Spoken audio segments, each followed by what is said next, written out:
하루의 경제 주식 마무리 경주마의 시간을 시작하겠습니다. 코스피는 5장 들어서 약세로 전환한 뒤에 지지부진한 흐름을 보이다가 장 막판에는 낙폭을 줄이면서 약보합권에서 거래를 마쳤습니다. 마치 들어갈까 말까 발을 넣었다 뺐다 하는 것처럼 간을 보는 것 같은 오늘장의 모습이었습니다. 자, 이런 가운데 월요일 경주마의 강력한 미들맨들 오랜만에 여러분들을 만나기 위해 준비하고 있습니다. 어서 나오십시오. 네, 안녕하십니까. 안녕하십니까. 네. 자, 지수의 흐름을 보면 조금은 답답한 흐름들이 이어져 가고 있는 모습입니다. 일단 오늘장 관전평부터 들어보도록 하겠습니다. 황 팀장님 어떻게 보셨습니까? 오늘 오랜만에 출연인데요. 네. 좀 약간 시장이 좀 이렇게 뭐 붐업이 되는 그런 느낌이 좀 있어줘야 저희들도 좀 재밌는 얘기들을 말씀드릴 텐데 오늘 지수 보시면 아시겠지만 계속 뭐 눈치 보기 장세, 지난주부터 계속 이어져 왔었던 눈치 보기 장세 연속입니다. 일단은 특별하게 뭐 모멘텀이 이제 실적 시즌 마무리 국면이긴 합니다만 지금 실적 좋은 주식들은 워낙에 잘 가고 있죠. 근데 이제 그 주식들이 어떤 주식은 실적이 좋아도 좋은 주식들 중은 일부 화장품 같은 섹터들은 엄청 세게 뽑아내지만 또 어떤 주식들은 또 실적이 좋더라도 세론이 나와버리는 그런 상태가 되기 때문에 좀 매매하기 진짜 어렵다라는 생각이 좀 들었고 요즘 시장 특징이 사실 9시에서 9시 반 사이 거의 결판이 나는 것 같아요. 그리고 나서 장 막판에 시장 플레이 움직이면 들어오면서 살까 말까 고민하면서 시장이 그냥 아침 한 5시간 정도 확 떼어 먹어버리는 그런 시장인데 일단 이번 주 수요일날 CPI 있잖아요. 그 CPI하고 그다음에 다음 주 뭐 소위 지구 멸망의 날이 될지도 모른다라는 표현까지 한 엔비디아 실적 발표할 때까지는 조금은 좀 계속 눈치 보기 장세 어쩔 수 없이 한국 시장 특유의 그런 플레이가 좀 나올 것 같습니다. 지구 멸망의 날, 지구를 구할 어벤져스는 어디 있을 것인가 그 생각을 하게 되면서 황 팀장님 어떻게 보셨습니까? 저도 이제 미국 시장을 많이 보고 있는데 지구 멸망의 날이 올지는 뭐 모르겠습니다만은 정말 기대가 되는 실적 발표 기다리고 있는 상황이고요. 사실 이제 미국 시장 같은 경우 보게 되면요.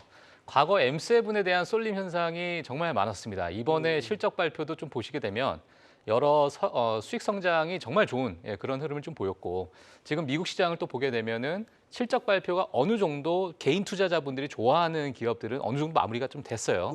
지금 이제 월마트와 뭐 그 외에 뭐 소매 기업들 또는 그 외에 약간의 뭐 클라우드 중소형 클라우드 기업들이 좀 남아 있는 상태인데 뭐 알리바바 이러한 기업들도 있고요.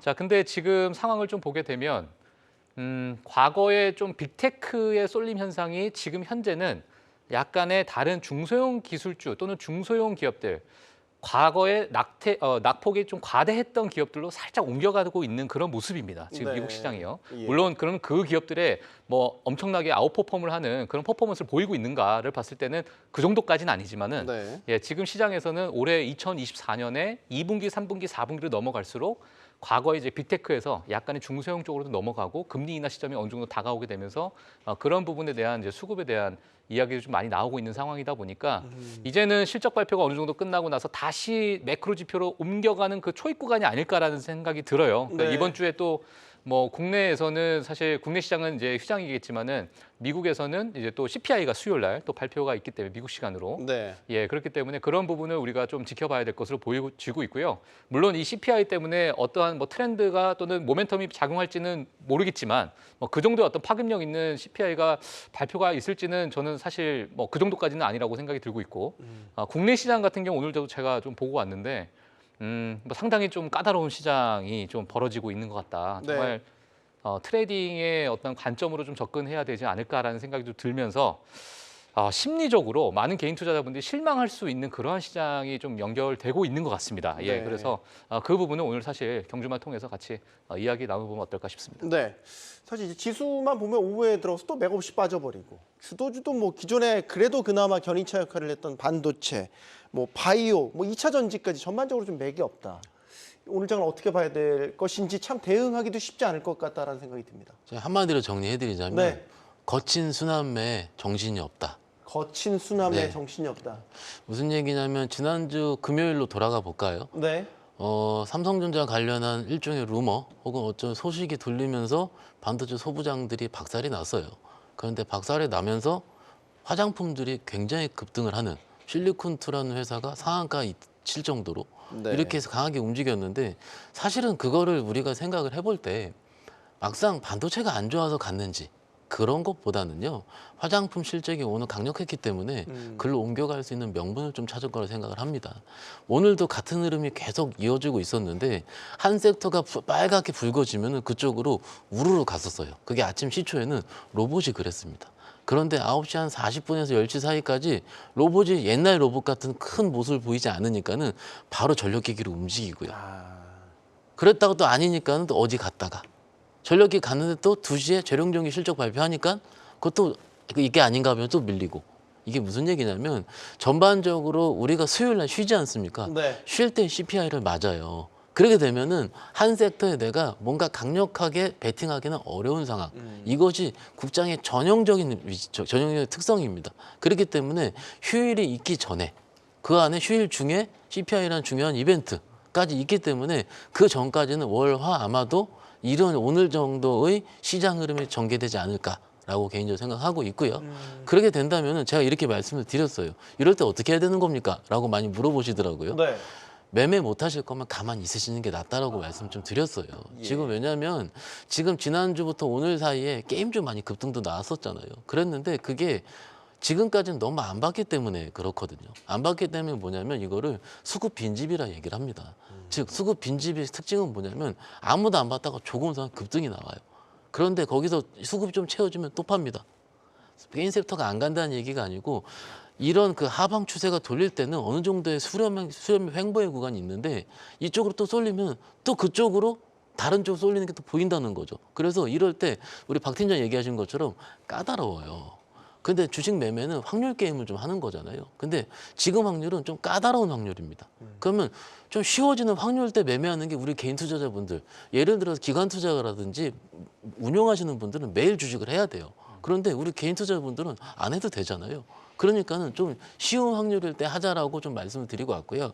결론적으로 거래 대금도 좀 있었고 이게 했지만은 뭐라 그럴까요? 여러 가지 큰 주도주, 그러니까 삼성전자 하이닉스라든지 LG 엔솔 같은 큰 주식이 움직이지 않기 때문에 지금 내가 그걸 베팅하는 것보다는 좀 될 만한 쪽으로 왔다 갔다 하는 흐름이 거칠게 일어났다라고 정리해드리면 어떨까 싶습니다. 네. 개인이 참 대응하기 힘든 장이다. 그래서 우리 시청자님께서는 수급 빈집 증후군 아니냐. 그렇죠. 예, 그럴 수도 정확한, 있어요. 예, 맞아요. 아주 정확한 예. 표현을 써주신 것 같고 오늘 좀 얼굴이 거칠어 보인다. 피곤하세요? 피곤도 하고요. 장이 거칠면은 장이 거칠면 제 피부도 거칠어집니다. 네. 같이 장에 따라서 피부 상태가 오락가락하신 우리 박 팀장. 그리고 사실 좀 몇 개 더 포인트가 있다고 하면 최근에 이제 HD 현대마린 솔루션 그렇지. 상장을 했죠. 여기가 좀 단기 수급을 좀 빨아들이고 있는 그런 블랙홀 역할을 좀 하고 있습니다. 1조가 계속 넘게 터지고 있기 때문에 네. 지금 저도 여기저기 모임하면서 이제 슈퍼 좀 헤비 트레이더 분들 이야기를 좀 들어보면 다들 끌고 가실 생각들이 별로 없는 것 같아요. 그러니까 일부 뻗어나가는 종목들에 가려면 사실 실적이나 이런 것들도 괜찮아야 되지만 내가 원하는 내가 가진 물량들을 좀 팔려면 그걸 받쳐줘야 되거든요. 근데 지금 종목들 보면 특히 우하향하고 있는 종목들은 내가 만약에 종목을 손절매를 하든 매도를 했을 경우에 내 물량 때문에 더 제살 깎아먹으면서 팔아가는 경향들이 굉장히 있을 겁니다. 그렇기 때문에 거래량이 정말 풍부하거나 정말 세게 붙어서 정말 그 유동성이 풍부한 종목들에서 매매를 하게 되는데 그 대표적인 종목들이 어떻게 보면 지금 전력기기들이랑 화장품 쪽으로 몰려 있는 거고 그 다음에 이제 오랜만에 대여가 상장을 했잖아요. 그리고 이제 변동성도 지금 충분히 좋잖아요. 그리고 조선업종 오늘도 시장의 한 축 역할을 했던 게 조선이었는데 처음에는 이제 신규 상장 종목이 초반에 이제 그 상장하면서 셀이 많이 나오긴 합니다만 어쨌든 지금 향후 성장성 이런 부분들 때문에 매매가 굉장히 좀 활성화되고 있습니다. 오늘 코스피 거래 대금이 한 10조 정도 되는데 그 중에 거의 한 5분의 1 이상, 5분의 1 정도를 차지하고 있기 때문에 이 정도면 정말 큰 수급들이 현대마린 솔루션 또는 하이닉스 그쪽에서만 매매를 하고 있기 때문에 좀 중소형주들 특히 매매하기 좀 어려우셨을 거라 생각을 하고 있고요. 다만 조금 이번 주를 기점으로 해서 이제 조금 저는 괜찮아지지 않을까 생각을 합니다. 물론 전제 조건이 CPI라던가 엔비디아의 실적이 우리가 예상했던 정도는 나와준다라는 전제 조건 하에 말씀을 좀 드리는데 일단은 지금 외국인들 선물 매매가 결국은 다 계속 쥐고 흔들고 있거든요. 그러니까 오늘도 보면 장 초반에 막판에 좀 올라왔던 이유가 매도가 쭉 나갔다가 막판에 조금 사들이는 그런 부분들이 좀 있어요. 지금 현물 쪽은 사실 거의 의미가 없습니다. 네. 외국인들이 현물에서 거의 신경을 안 쓰고 있기 때문에. 왜냐하면 외국인들도 지금 방향성을 모르기 때문에 그냥 방향성 배팅만 하는 것 같아요. 특히나 수요일, 목요일 날 만기일 날 위클리 옵션이든 옵션 만기든지 간에 그거 앞서서 이제 변동성만 좀 크게 나타나는 정도지 지금 외국인들은 선물을 가지고 변동성 트레이딩을 하고 있거든요. 근데 지지난주에 외국인들이 평균을 내보면 공매도 금지 이후에 해지를 지금 선물로만 대부분 하고 있습니다. 그러면 계약수 기준으로 5만 계약 정도 누적으로 만기일 이후에 5만 계약까지 매도를 나가게 되면 거의 바닥권 나오거든요. 네. 지난주 한 4만 8천 계약 종가 기준으로 나왔었어요. 그리고 나서 그 이후에 한 2만 4천 계약 역대 순매수 들어왔었던 적 한 번 있었습니다. 지난주 초였던 네, 걸로 지난주 제가 초에 기억을 들어왔습니다. 하는데. 네. 그러니까 확 나오고요. 상단은 누적으로 3만 계약이거든요.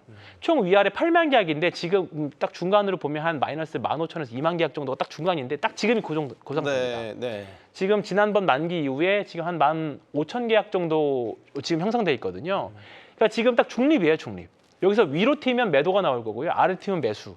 이렇게 딱 요 전략입니다. 그렇기 때문에 지금은 외국인들도 그렇고 개인 투자자들도 그렇고 지금 뭔가 섣불리 뭔가 진입하기도 어렵고 하다 어렵다 보니까 외국인들도 단기 매매, 국내 투자자들도 단기 매매 계속 우리나라 시장의 뭐 특유의 좀 약간 특유의 변동성들을 좀 보여주고 있기는 있는데 네.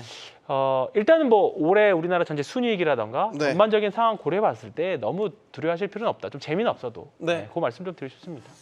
결국 수요일부터 이제 줄줄이 나오는 CPI부터 뭐 엔비디아 실적까지 이제 예고된 이벤트들에 대한 결과를 놓고선 방향성을 따져봐야 되는 그런 상황인데 우리 개별주 중에서는 사실 삼성전자를 다시 한번 짚어봐야 될 거는 오늘 지수가 좀 조정을 받았거든요.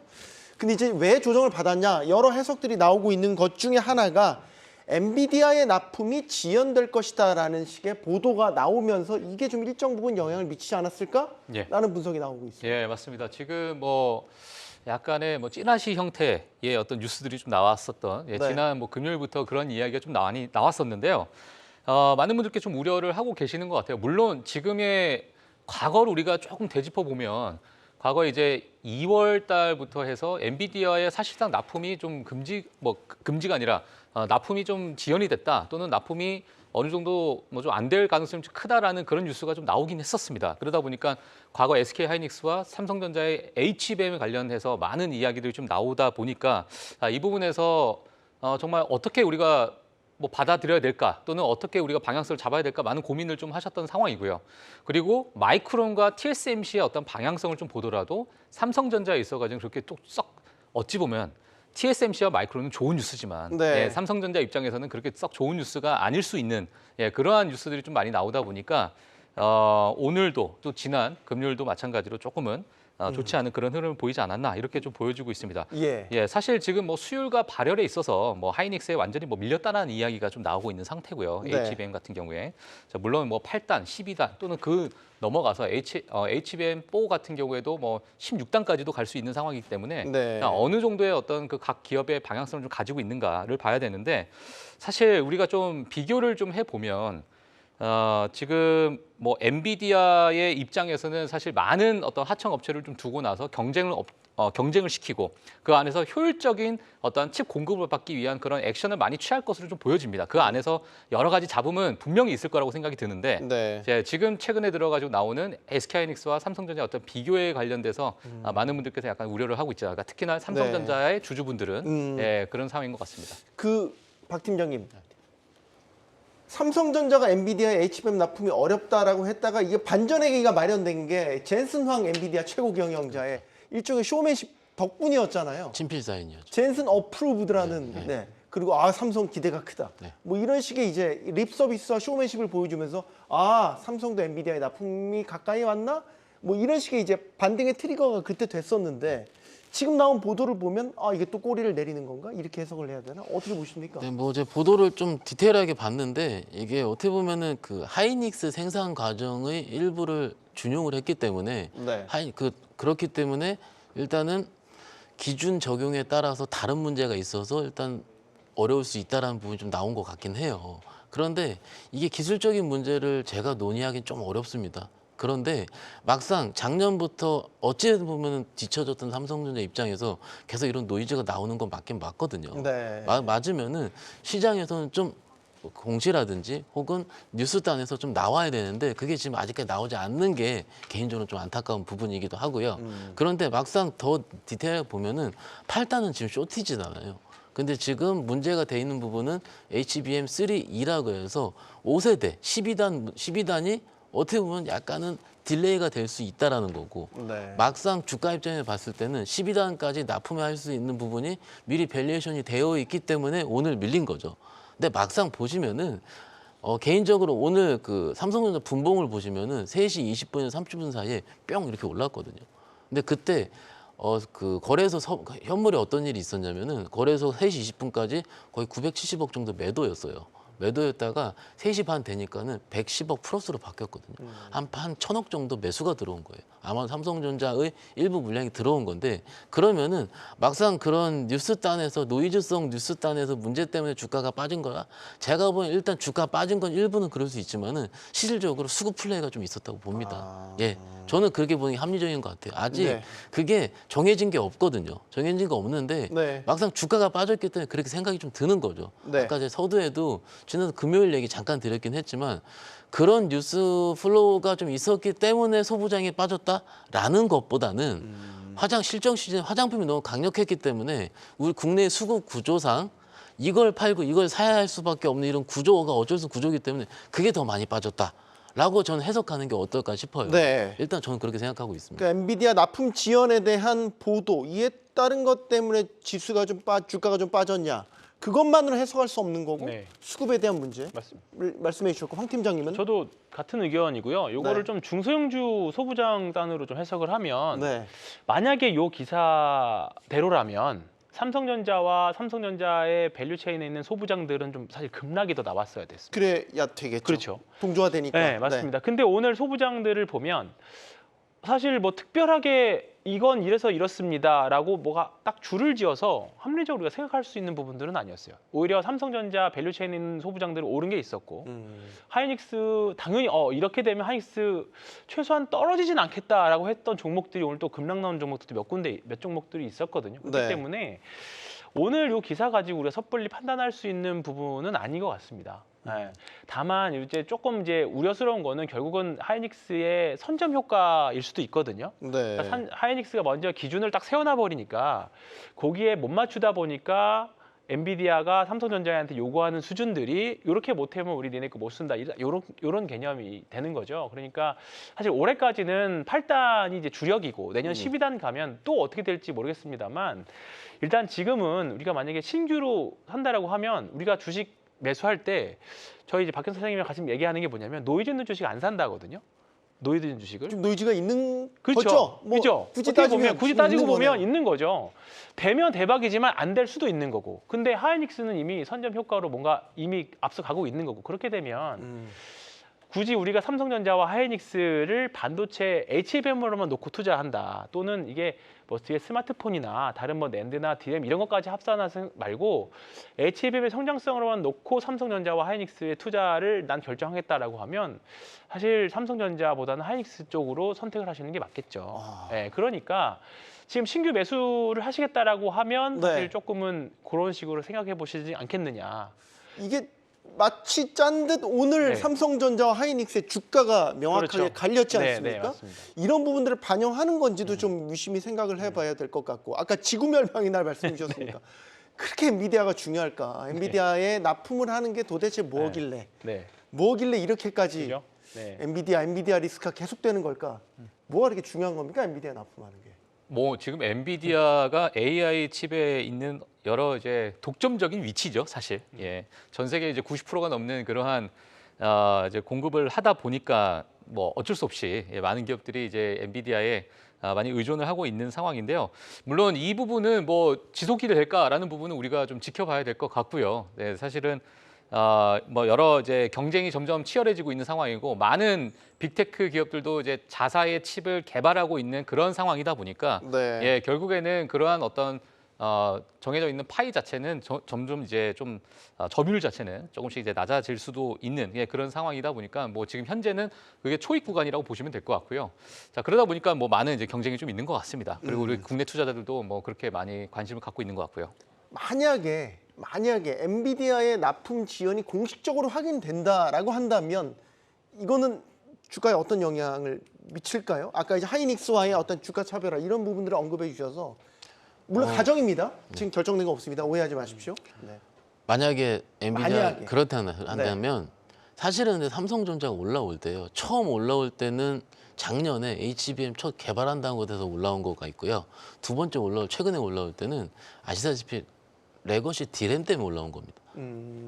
그렇기 때문에 저는 일부 상승은 있을 수 있으나 네. 절대적으로 삼성전자 주가 상승 뭐 9만 원 이거보다는 어느 정도는 그렇게 된다면 지난주 금요일 날 삼성전자향 HBM 관련주를 사야 되는 게 맞다고 생각합니다. 네. 그게 맞고요. 근데 이게 사실은요. 아까 박정훈 팀장님께서 말씀하신 것처럼 삼성전 이미 AMD라든지 인텔에 납품을 하고 있잖아요. 네. 그리고- 8단을 납품하는 것으로 알려져 있죠. 그러면은 기본적으로 기술력에 대한 부분은 어느 정도는 검증이 된 거예요. 그러면은 이게 지금 막상 오늘 공교롭게도 하이닉스가 오르고 삼성전자가 빠졌기 때문에 뭔가 공개적으로 삼성전자 안 된 것 같은 이런 뉘앙스가 우리 투자자 입장에서 느낄 수가 있긴 있지만은 네. 막상 이게 저는 일부 그런 심리가 플레이로 나타났다라고 생각하거든요. 매매 플레이. 최근에 시장 자체가 워낙 방향성을 알기가 어려운 구조이기 때문에 오늘 뉴스 플로우에 집중하는 경향이 있습니다. 즉 아까 황 팀장님께 말씀하신 것처럼 그래도 지금 매수를 한다면은 삼성전자보다는 하이닉스가 조금 더 매력적이지 않을까라는 추측성 매수가 일부 들어갈 가능성이 크다라고 개인적으로 판단하고 있고요. 그런데 이렇게 우리가 추측성으로 매수하는 것보다는요. 지금 기술적으로 봤을 때 삼성전자도 그렇게 깨지거나 그런 상황 아니거든요. 그래서 저는 지금 정도 수준은 충분히 유지할 것으로 생각하고 있고요. 실질적으로 만약에 이제 하이닉스 삼성전자가 강력하게 좀 달리는 구간은 다음 주 22일 이후라고 봐요. 일단 어찌됐든 엔비디아에 대한 불확실성이 끝나는 구간이 나오는 시간부터는 네. 해볼 만하다 정리하면 어떨까 싶습니다. 예. 지금 그 좀 시각을 넓혀서 글로벌로 보면 반도체가 안보 영역에 들어가기 시작하면서 각국이 장벽도 치고요. 자사 반도체 기업에 엄청난 보조금을 쏟아붓고 있는 이런 형국 아닙니까? 뭐 미국뿐만 아니라 뭐 유럽 연합도 마찬가지, 중국 말할 것도 없고요. 일본까지 가세해서 지금 반도체 보조금 전쟁이 일어나고 있는데 반도체 업이라는 게 사실 치킨 게임을 견디고 나중에 슈퍼 사이클을 즐기는 이런 식의 이제 흐름들을 갖고 있지 않습니까? 그래서 지금의 어떤 보조금 전쟁에 우리가 밀리게 되면 자칫 천하의 삼성 하이닉스도 이게 견뎌내지 못하는 거 아니야? 이런 우려도 있는 것 같아서요. 사실 그 많은 경쟁사의 어떤 독주라는 것 자체는 타 기업에 있어서는 정말 큰 뼈아픈 어떤 점유율 싸움의 어떤 패배로 이어질 수가 있는 상황인데요. 네. 지금의 이제 저는 사실 개인적으로 좀 보고 있는 것 자체가 지금 미국과 여러 중국의 어마어마한 방금 말씀하신 대로 어마어마한 보조금을 투입을 하고 있는 상황입니다. 하지만 이제 한국 같은 경우에는 그 부분이 상당히 좀 제한적으로 좀 보여지고 있는 상태고요. 예, 그리고 이제 뭐 중국 같은 경우에도 지금 194조 원을 또 투입한다라는 이야기가 나오고 있는 상태고 네. 현재 10%에서 30% 정도 되는 반도체 자금률을 내년까지 70%로 끌어올리겠다는 게 지금 중국 당국의 계획이에요. 네. 예, 근데 이러한 상황에서 이걸 우리가 견뎌낼 수 있을까라는 부분, 그리고 지금 TSMC의 실적을 보시게 되면요, 3월 달에, 그러니까 월별로 보시게 되면 3월 달에 34%의 매출 증가율을 보여줬었습니다. 그게 지금 인공지능 칩에 대한 수요가 그만큼 급증했다는 얘기인데 3월 달만 34%가 급증을 했고요. 4월 달이 60%가 급증했습니다. 매출 성장률이. 자, 그렇다는 얘기는 이미 벌써 어찌 보면 TSMC라는 이 기업의 어마어마한 독주 체제로 나가고 있는 그러한 부분에서 삼성전자나 여러 SK하이닉스 같은 이러한 기업들의 약간의 이제 조금은 좀 타격을 받을 수 있는 그런 어떤 점유율 싸움에서의 밀리고 있는 부분도 일부분 네. 지금의 어떤 주가 흐름에 또는 다른 타 반도체 기업, 글로벌 반도체 기업의 어떤 주가 상승률 대비 그렇게 큰 아웃퍼폼을 보이지 못하고 있는 부분도 이 부분이 조금 내재돼 있다고 저는 생각이 들고 있기 때문에 네. 전반적으로 정말 큰 지금 싸움이 일어나고 있는 상황이고 앞으로 향후 메가 트렌드잖아요, 사실은. 이게 이제 향후 10년, 20년을 또 책임질 수 있는 부분이기 때문에 뭐 지금 뉴스를 좀 보게 되면 뭐 400명의 임원진을 포함해서 400명의 에이스들을 개발자들을 지금 투입을 했다. 삼성전자가 지금까지 이러한 부분이 없었다. 이러한 이제 뉴스까지도 지금 최근에 나오고 있는 상황이다 보니까 정말 네. 사활을 걸고 있는 그런 상황이다. 이렇게 좀 보시는 게 좋을 것 같습니다. 네. 이재용 회장이 그 해외 출장 갔다 온 자리에서 묻지도 않았는데 봄이 왔네요 이런 얘기를 했잖아요. 그 봄이 왔네요라는 그 멘트 하나도 지금 반도체 업황이 정말로 이 사이클상 정말로 봄에 진입을 해서 슈퍼 사이클로 들어가고 있구나라는 걸 이제 이게 짐작해서 해석을 했죠. 그래서 이 시기가 정말 중요하구나라는 것들을 다들 지금 염두에 두고선 지금 분석을 하고 있거든요. 어떻게 보시면 이 전쟁에서 이겨야 결국에는 그 수혜를 다 누리는 거 아닙니까? 사실 저도 그 봄이 왔네요 봤습니다. 네. 봤고 이렇게까지 우리가 확대 해석을 해야 되나? 사실 남자의 언어는 봄이 왔네요. 이게 진짜 봄이 온 거거든요. 설마 정말 그냥 봄이 왔네요. 묻지 않았는데 근데 봄이 왔네요라고 얘기를 해서 그거는 한번 개인의 한번 상상에 맡겨보도록 하겠고요. 네. 사실 반도체 우리가 뭐 주식 매매하다 보면 남자의 주식 하는데 진짜 반도체가 저는 정말 남자의 주식이라고 생각하거든요. 왜냐하면 정말 그 어마어마한 자금을 확 부어서 이게 살아남으면 대박이고 안 되면 말 그대로 그냥 그 자금 안고 끌어안고 그냥 수면 아래로 가라앉는 거잖아요. 근데 사실 그럼 우리가 아까 삼성전자와 하이닉스 이야기했지만 사실 네. 지금 그런 관점에서 보면 삼성전자는 굉장히 많은 사실 유보금들을 많이 갖고 있습니다. 예. 하이닉스 대비해서. 실탄을 쟁여놓고 그렇죠. 있다는 얘기죠. 네. 그래서 뭐 지금 보조금 전쟁이든 뭐 여기서 잘못하면 밀려난다 뭐 그 말씀하실 수도 있지만 이런 관점에서 본다라고 하면 삼성전자는 여전히 뭔가를 할 수 있는 여력들을 사실 많이 갖고 있다고 생각을 합니다. 그런 네. 관점에서 보면 정말 삼성전자는 장기 투자하기 정말 이 이슈로 흔들려서 정말 주가가 많이 내린다면 사실 HBM도 언젠간 할 거라고 생각을 합니다. 다만 우리가 매매 타이밍을 가지고 우리가 논의를 하기 때문에 우리가 왈가왈부를 거죠. 근데 그런 관점이라고 하면 삼성전자는 정말 저는 좋다라고 지금도 괜찮다라고 생각을 하고 있고요. 다만 반도체 업황이 사실 하반기로 가면 갈수록 좀 박현상 차님 말씀하셨던 것처럼 디램도 지금 계속 오히려 HBM 라인을 다 쓰기 때문에 레거시 반도체들의 가격들이 지금 다 상승 예상하고 있거든요. 네. 그렇기 때문에 지금 너무 반도체 업황 너무 걱정하지 않으셔도 된다. 저는 그렇게 생각합니다. 지금 사실 AI가 전 세계에 사실 화두거든요. 화두인데 하반기로 가면 우리가 좋다라고 뭐 계속 우리가 긍정적인 말씀드리지만 다시 한번 말씀드리면 다음 주 엔비디아 실적 부러지고 엔비디아 부러져 버리면 지금 우리가 얘기했던 거 다 사실 다 의미가 없어져 버립니다. 안 부러질 가능성이 높잖아요. 그러겠죠. 부러질 것처럼 얘기하세요. 근데 좀 최근에 나온 엔비디아 실적 추정치들을 보니까 성장률은 사실 하반기로 가면 갈수록 률 자체가 좀 이제 완만해지더라고요. 이게 우리가 그래프 볼 때 이렇게 올라가야 사실 주식 시장이 많이 올라가는데 올라가긴 올라가는데 이제 곡선이 좀 완만해지는 거죠. 이제 이런 부분들을 시장에서 세론으로 인식하면 어떡하지에 대한 사실 계속 그 뭔가 경계성은 계속 가지고 있습니다. 네. 제가 조금 첨언 드리자면 지금 너무 또 제가 말씀드리고 싶은 부분을 지금 황 팀장님 말씀해 주셨는데 사실 지금의 실적 발표의 그 미국 실적 발표의 그 분위기가 있잖아요. 그러니까 매 분기마다 이 실적 발표 분위기가 있는데 너무나도 빠져있던 상황은 매출이 꺾이고 EPS가 꺾였는데도 가이던스가 좋으면 그냥 확 올라가고요. 또는 매출이 꺾이고 EPS가 좋은데 가이던스가 밋밋하면 또 폭락을 하고요. 여러 가지 그런 분위기가 있어요. 근데 지금 최근에 나오고 있는 여러 가지 분위기를 보게 되면 가이던스에 정말 많은 집중을 하고 있습니다. 그러니까 지금 매출과 이익적인 부분은 우리가 어느 정도 기대를 했으니까 작년 말부터 올해 초까지는 너무 괜찮았으니까 이런 부분에 대해서 시장은 이미 어느 정도 기대치가 높은 상태인데 지금의 엔비디아 같은 또는 슈퍼마리오 컴퓨터 같은 이러한 기업들에 대한 기대치가 워낙 높다 보니까 지금 가이던스가 조금이나마 미스를 하게 되면 그냥 바로 하락하는 그러한 모습을 볼 수 있는 그러한 부분도 여지가 있다. 그 부분을 같이 좀 보시는 게 좋을 것 같습니다. 알겠습니다.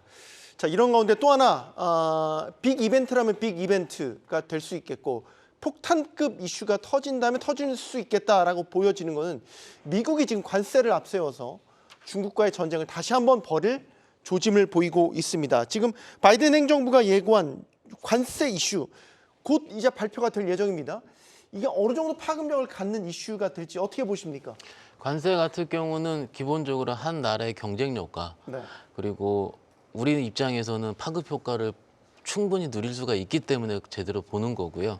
주말 사이에 나온 뉴스 기억해 보시면은 전기차라든지 네. 그쪽에 25% 관세에서 드라마틱한 수준을 많이 놀린다 하더라고요. 일단 그 부분이 곧 발표가 공식적으로 나오긴 할 것 같은데 일단 이런 기조는 변할 것 같지는 않습니다.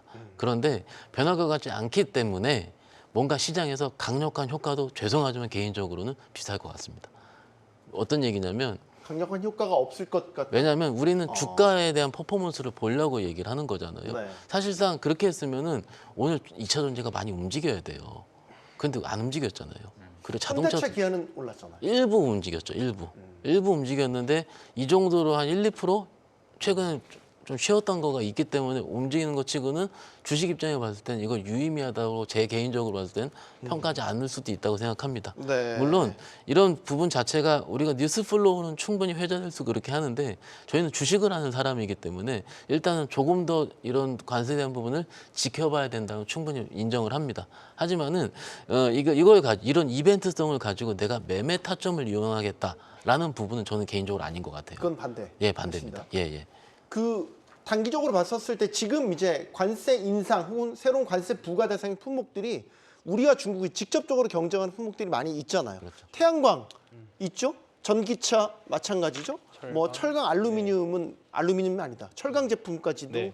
해당이 되고 조선 같은 경우도 불법 보조금에 대한 조사가 네. 진행되고 있고 단기적으로 보면 우리가 반사 이익을 누릴 수 있지 않냐라는 게 네. 해석들이 나오고 있어서요, 황 팀장님. 저도 단기적으로 생각합니다. 네, 단기적으로 생각을 하고 있고요. 네. 우리가 과거에 미국이랑 중국이랑 한번 무역 전쟁을 했던 경험이 한 번 있죠. 네.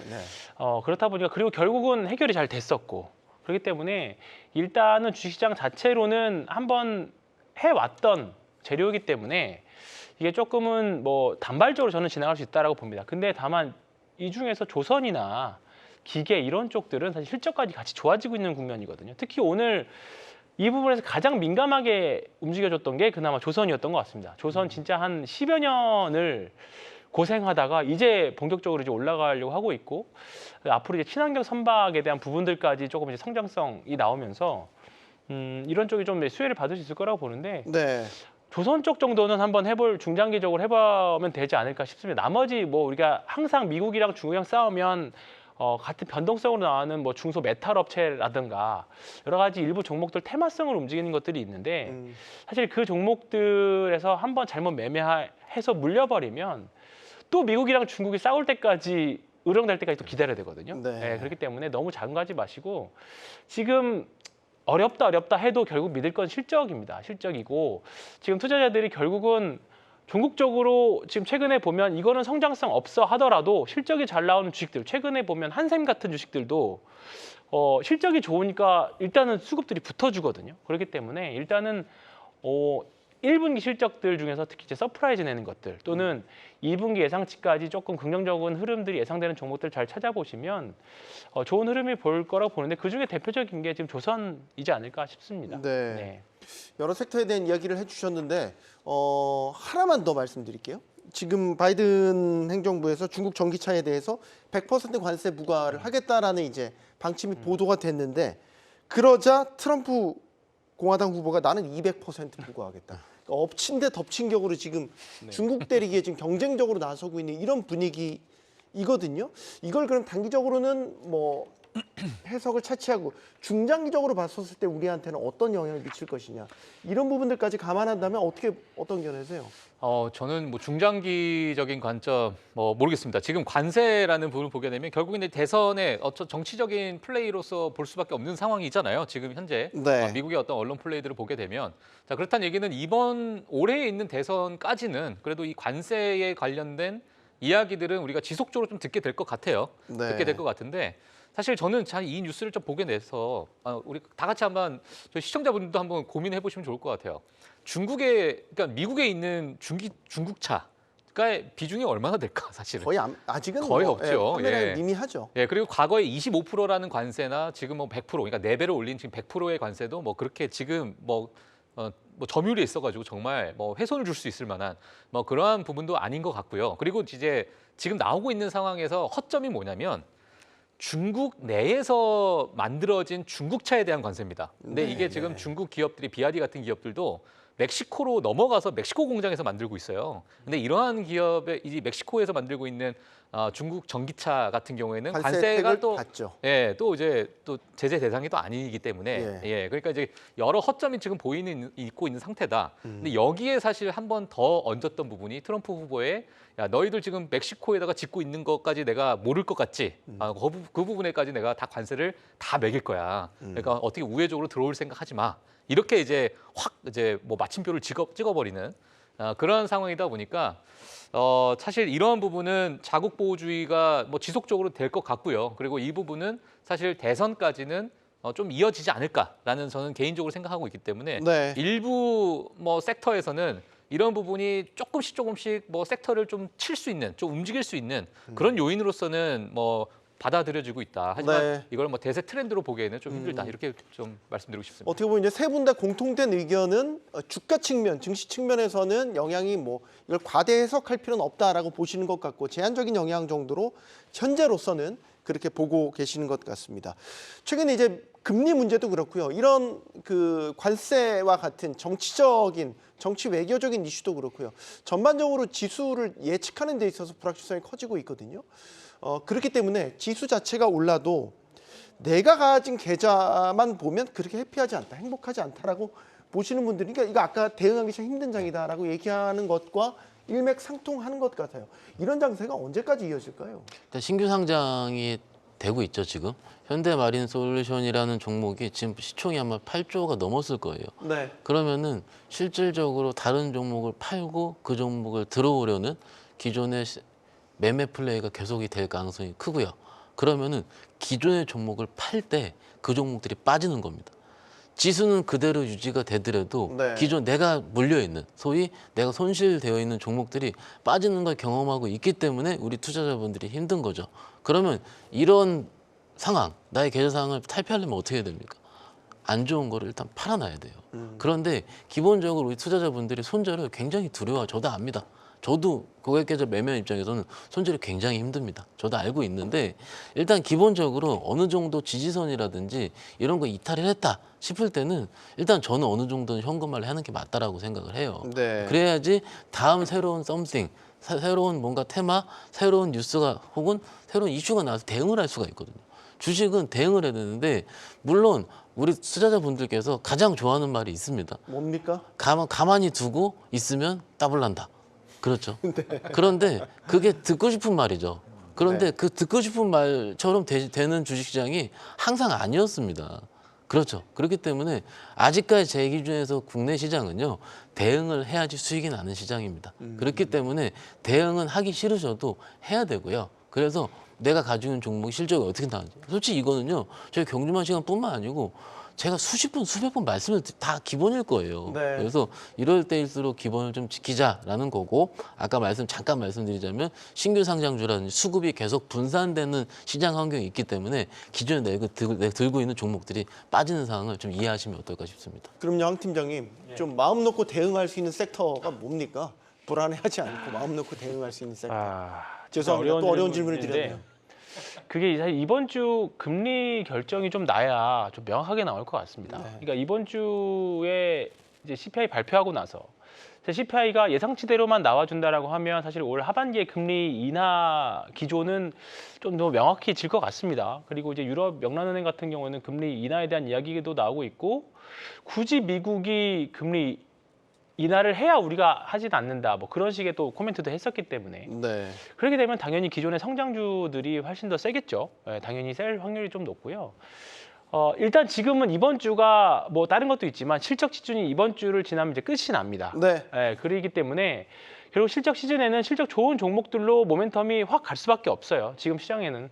그러니까 우리나라 시장 자체가 약간 단기 매매들을 계속 하는 플레이라고 하면 지금 시장에서는 실적 좋은 종목들을 일시적으로 쭉 갔다가 또 그 모멘텀 받아서 좀 더 갔다가 오늘 뭐 이제 전력기기들 윗골을 달고 내렸던 것처럼 이제 그런 시즌이 조금 지나고 있습니다. 그러면 이번 주 지나고 나면 다시 뭔가 미래 성장성이나 모멘텀 플레이들이 되는 그런 시장들, 기술적 분석이 조금 더 잘 먹히는 그런 시장들이 이제 오기 시작할 겁니다. 이제 그런 시장을 염두에 두고 해야 되는데 지금 문제는 우리 흔히 말하는 아재 주식들이라고 하거든요.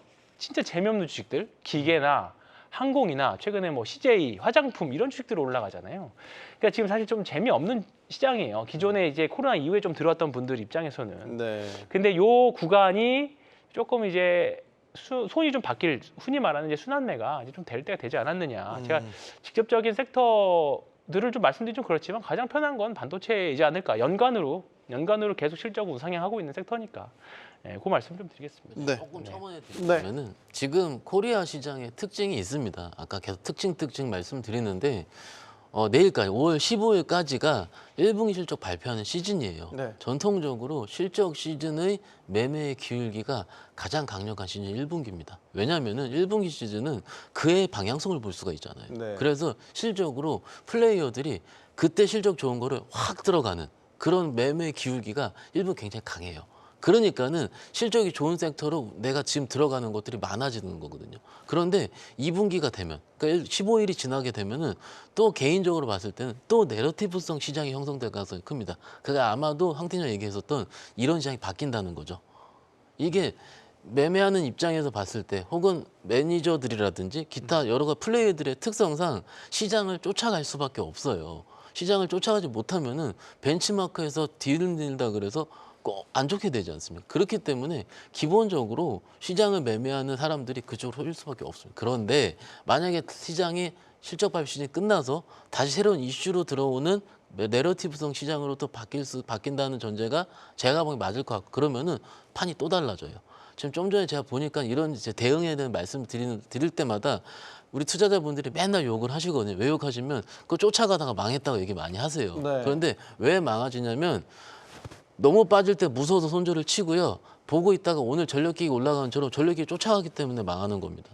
그게 아니고요. 잘 보고 있으시면은 조금 이 정도면 내가 타점상 괜찮은 시즌이 오고요. 두 번째로는 우리가 매매할 수 있는 시즌이 왔을 때 그것이 먹히는 아까 황 팀장님 말씀하시는 기술적인 부분이 통하는 시장이 충분히 또 올 때가 있습니다. 그때 들어가야 되는데 그냥 눈에 보이는 것만 계속 쫓아가기 때문에 그건 대응이 아니죠. 대응이 아니고 뇌동매매입니다. 그거는. 그렇기 때문에 대응과 뇌동매매의 텀을 좀 다르게 생각하시는 게 좋을 것 같고요.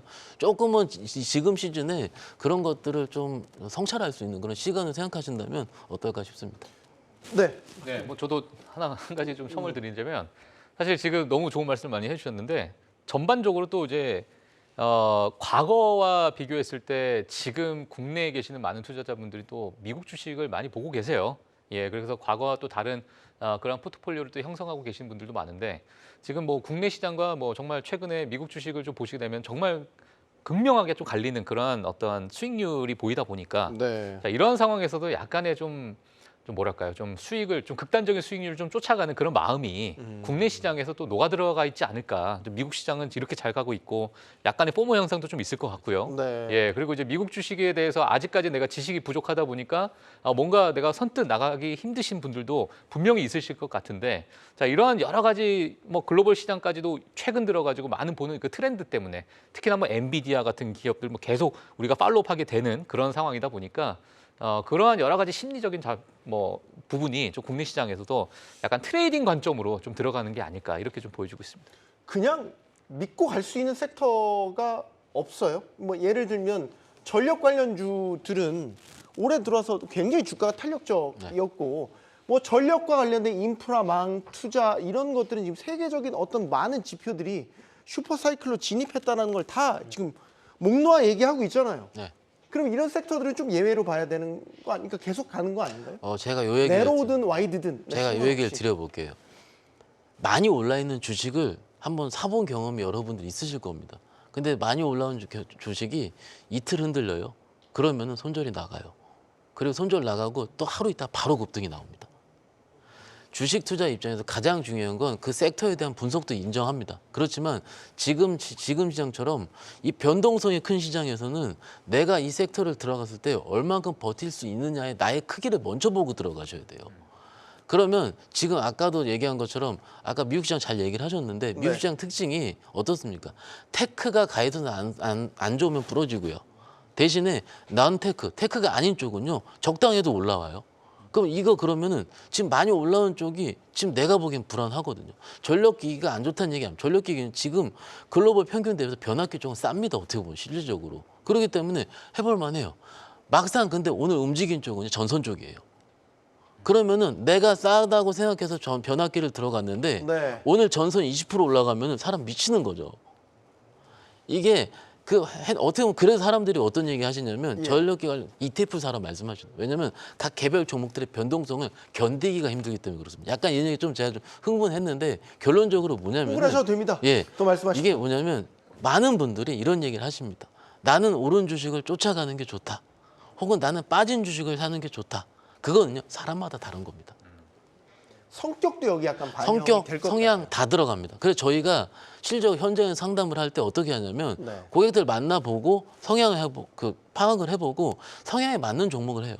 어떻게 보면은 저희 PB 역할이 좀 그런 거거든요. 그렇기 때문에 먼저 가장 중요한 건 나의 성향 파악가 중요하다. 그런데 저렇게 이쪽은 슈퍼사이클 맞습니다. 아무리 자료를 보더라도 변압기 쪽은 조금 더 룸이 보여요. 그런데 지금 한참 대장주인 그 현대일렉 같은 경우 캐펙스가 지금 들어가잖아요. 캐펙스가 들어가면은 캐펙스가 회수되는 시기부터 해서 실적이 약간 비는 시즌이 좀 있을 수도 있어요. 네. 그러면 그 시즌에 내가 얼마큼 견딜 수가 있느냐. 근데 많이 오른 종목이 3주 쉬어봐요. 그럼 또 힘들어요. 그렇기 때문에 내가 얼만큼 확신을 갖고 견딜 수 있는지를 그거부터 생각해야 되는 게 전 지금 시즌에 좀 급선무라 생각하고 있습니다. 황 팀장님 뭘 네. 굉장히 열심히 적고 계세요. 지금 단단히 작전하고 말씀하실 거죠? 네. 굉장히 많은 걸 적으셨어요 지금. 네. 지금 사실 우리가 2월달, 3월달에 전력기기 올라갈 때도 이게 추세 추정의 관점에서 보면 저는 지금 신고가하는 종목들은 저는 더 사도 된다 생각합니다. 지금도. 네. 지금 밑에 자막에 지금이라도 담아봐? 네, 정확한 답변을 주셨어요. 그런데 네. 이제 기존에 밑에서 산 분들하고 위에서 지금 진입한 사람들은 당연히 리스크 관리 당연히 달라져야 됩니다. 왜냐하면 그때도 뭐 설 전후에 많이 샀다라고 치면 네. 그때 사도 사실 꽤 2배 정도 올랐기 때문에 근데 지금부터 사도 저 전력기기 앞으로 나올 기사나 여러 가지 봤을 때는 충분히 더 갈 수 있는 거거든요. 근데 이래 주가를 결정하는 요소가 단순하게 밸류에이션만 있는 게 아니라 여러 가지 심리적인 부분들도 있기 때문에 만약에 시장에 새로운 섹터가 돌아오고 더 매력적인 섹터들이 갑자기 탁 튀어나온다고 하면 당연히 기존의 주도 섹터나 주도주들은 수급을 잃을 수밖에 없습니다. 우리가 5월 연초에 그 한미 반도체부터 시작해서 HBM과 관련된 주식들이 계속 갈 것 같았지만 또 엄청난 또 변동성을 또 겪고 있잖아요. 그런 네. 것처럼 결국은 이제 주식 투자에서 가장 중요한 게 저는 리스크 관리라고 생각을 하는데 지금 리스크 관리 한다라고 하면 저는 지금도 괜찮다고 생각합니다. 네. 이게 제가 계속 왜 이런 말씀을 드리냐면 개인이 참 대응하기 어려운 장세 속에서 뭔가 마음 편하게 내가 좀 지고 갈 게 뭐가 있나 이런 것들을 계속 찾는 과정 중에서 최근에 많이 올랐던 전력 관련 인프라망 관련된 이런 주식들 그에 또 제가 물어보고 싶은 게 불닭볶음면 혹시 많이 네. 드신지 모르겠는데 요즘 삼양 네. 주가도 굉장히 끊임없이 계속해서 주목을 받으면서 올라가고 근데 많이 올랐단 말이죠. 네. 근데 불닭볶음면이나 여러 가지 이제 뭐 공장 확대라든지 실적 개선이 계속해서 이루어지고 있단 말이죠. 그럼 이런 식의 어떤 주도주가 없는 상황에서 이런 삼양에 대한 투자는 어떨까? 뭐 이런 생각들을 갖게 되는. 일단 일부 눌릴 때 괜찮은 것 같습니다. 네. 왜냐하면은 일단 실적이 받쳐주면서 캐파 확장이 이루어지면서 근데 기본적으로 올라갈 때 안정적으로 올라가고 있어요. 저희가 이럴 때 기술적인 부분은 안 볼 수가 없는데 다른 종목들 대비해서 일단 음식료 섹터에 가는 거는요. CJ 제일제당 그리고 농심 그리고 저희 삼양식품까지 네. 굉장히 이거 차트가 꾸준하게 우상향한다 그러거든요. 그런 섹터는요. 오히려 해볼만 합니다. 그런데 지금 시장에서 많이 회자가 되면서 변동성이 이루어가는 종목들의 경우는 거기서 못 버틴다는 거죠. 그래서 차라리 마음 편하다는 전제가 맞다면 저는 음식료 쪽, 뭐 하반기 실적도 그렇고 나쁘지는 않다고 생각하고 있습니다. 네. 불닭볶음면을 어느 날 끊겠습니까? 계속 먹겠죠. 좋아하시는 분들은 계속 먹고 지금 뭐 세계적으로 많은 분들이 뭐 불닭볶음면 챌린지부터 해서 굉장한 인기가 커지고 있기 때문에 자 어느덧 저희 이야기를 마무리할 시간이 돼서요. 이번 주에 참 많은 빅 이벤트들이 있어서 박 팀장님께 마지막으로 좀 이번 주에 저희가 주목해봐야 될 이벤트 그거에 따른 어떤 증시의 향방 마지막으로 질문을 좀 드리고 마무리 짓겠습니다. 예, 지금 CPI는 뭐 가장 중요한 이벤트일 것 같고요. 그리고 사실 이번 주도 이번 주지만 지금 엔비디아 실적 발표 그리고 내년 6월 달에 있는 애플의 WWDC가 뭐 가장 중요한 그러한 이벤트가 되지 않을까라고 생각이 들고요. 미국 시장의 실적 발표는 한 개 일개 기업이 아니라 하나의 산업의 가이던스로 좀 체크하시는 게 더 좋을 것 같다. 이렇게 보시면 될 것 같습니다. 네. 자, 지금 박 팀장님 말씀하신 것처럼 이제 미국에서는 최신 물가 지표가 이번 주에 발표가 되죠. 자, 금리 인하의 불꽃이 살아날지 지켜봐야 될 것 같고요. 자, 이런 가운데 미국과 중국이 관세 전쟁의 포문을 다시 열고 있다라는 것. 단기적, 중장기적으로도 우리에게 쓰나미처럼 큰 영향을 미칠 변수일지 이것도 좀 주목을 해보셔야 될 것 같고 이런 혼란스러운 상황 속에서 경주마가 여러분과 함께하고 있다는 것도 꼭 알아두시기 바랍니다. 내일장 준비 잘 하시기 바랍니다. 경주마였습니다.